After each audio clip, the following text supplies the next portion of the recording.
అది కలియుగ వైకుంఠం. 7 కొండల మధ్య కొలువైన శ్రీ వెంకటరమణుడి భక్తుల పాలిట సంకటహరుడు.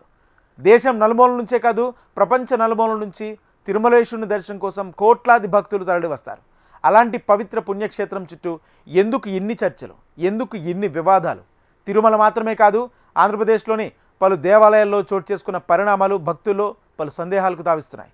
విశ్వాసం, పాలన, పరిపాలన ఈ మూడింటి మధ్య సమతుల్యత ఎందుకు తప్పుతోంది?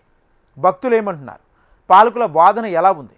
Watch this HMTV exclusive report. నమ్మకం, మతం అనేవి భారతీయ జీవన విధానంలో ఓ భాగం. ఆరాధన అనేది వ్యక్తిగత విశ్వాసం. మతంతో పాటు సామాజిక బాధ్యత కూడా మనిషికి జీవన విలువలు నేర్పుతాయి. సహనం, ఓర్పు, క్రమశిక్షణ, పరస్పర గౌరవం వంటి విలువలు భారతీయ సమాజానికి బలం. భిన్నత్వంలో ఏకత్వం అనే భావనకు ఆధారం. అయితే కాలక్రమంలో విశ్వాసం చుట్టూ వివాదాలు మొదలవుతున్నాయి. ముఖ్యంగా దేవాలయాలు, పుణ్యక్షేత్రాల విషయంలో ఎదురవుతున్న పరిణామాలు సహజమా, వ్యవస్థాపరమైన లోపాల ఫలితమా? ఇది ఇప్పుడు చర్చనీయాంశంగా మారింది. తిరుమల తిరుపతి దేవస్థానం ప్రపంచంలోనే అత్యంత ప్రసిద్ధ పుణ్యక్షేత్రాల్లో ఒకటి. అక్కడ కొలువైన కలియుగ దైవం శ్రీ వెంకటేశ్వర స్వామికి పేదవాడైనా ధనవంతుడైనా ఒకటే. తిరుమల 7 కొండలెక్కితే అంతా సమానం. భక్తులందరికీ ఒకే దర్శనం. 7 కొండలవాడిగా పేరొందిన శ్రీవారు కోట్లాది భక్తుల నమ్మకానికి ప్రతీక. అయితే కాలక్రమంలో తిరుమల చుట్టూ కొన్ని వ్యాఖ్యలు, కొన్ని వివాదాలు భక్తుల మనోభావాలను గాయపరుస్తాయన్న వాదన వినిపిస్తోంది. కొన్నేళ్లుగా వినిపిస్తున్న 7 కొండల ఇష్యూపై వివరణలు వచ్చినప్పటికీ భక్తుల్లో అసంతృప్తి మాత్రం పూర్తిగా తొలగలేదట. తిరుమల పరిపాలన ఎప్పుడూ సున్నితమైన అంశమే.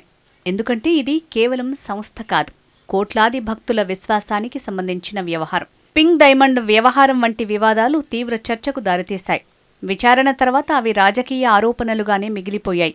అయితే ఆ తర్వాతి కాలంలో తిరుమల పవిత్రతపై మరిన్ని ప్రశ్నలు తలెత్తాయి.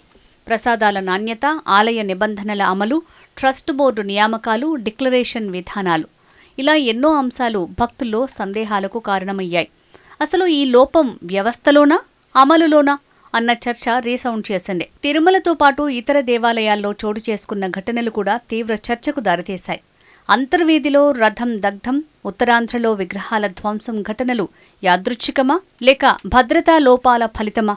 ఈ ప్రశ్నలిలా ఉంటే దుండగులను వెంటనే గుర్తించకపోవటం, దర్యాప్తు ఆలస్యం కావటం కూడా ప్రభుత్వాలపై సందేహాలకు కారణమయ్యాయి. విపక్షాల ఆరోపణలు, ప్రభుత్వ వివరణలు ఎలా ఉన్నా అసలు నిజం ఏంటన్న సందేహం సాధారణ ప్రజల్లో నెలకొంది. మతం ఎవరినీ ద్వేషించమని చెప్పదు, పుణ్యక్షేత్రాలు అపవిత్రం చేయమని బోధించవు. కానీ రాజకీయ ప్రయోజనాల కోసం విశ్వాసాలను వాడుకోవటం లేదా అవమానించేలా వ్యవహరించటం సమాజంలో చీలికలకు దారితీస్తోందన్న వాదన లేకపోలేదు. భక్తుల మనోభావాలను గౌరవించటం, వ్యవస్థలను పారదర్శకంగా నడపటం పాలకుల బాధ్యత. ఆలయాల నిర్వహణలో వివాదాలు ఎలా ఉన్నప్పటికీ ఈ సమయంలో అవసరమైనది ఆవేశం కాదు, సంయమనం కావాలి.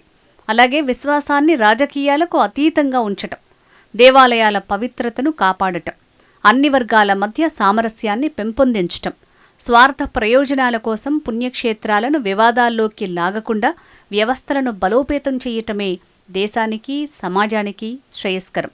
విశ్వాసం భక్తులది, బాధ్యత పాలకులది, సంరక్షణ సమాజానిది. ఏదేమైనా పవిత్ర దేవాలయాలు రాజకీయాలకు వేదికలు కాకుండా ఆధ్యాత్మిక శాంతికి కేంద్రాలుగా నిలవాలని భక్తులు కోరుకుంటున్నారు.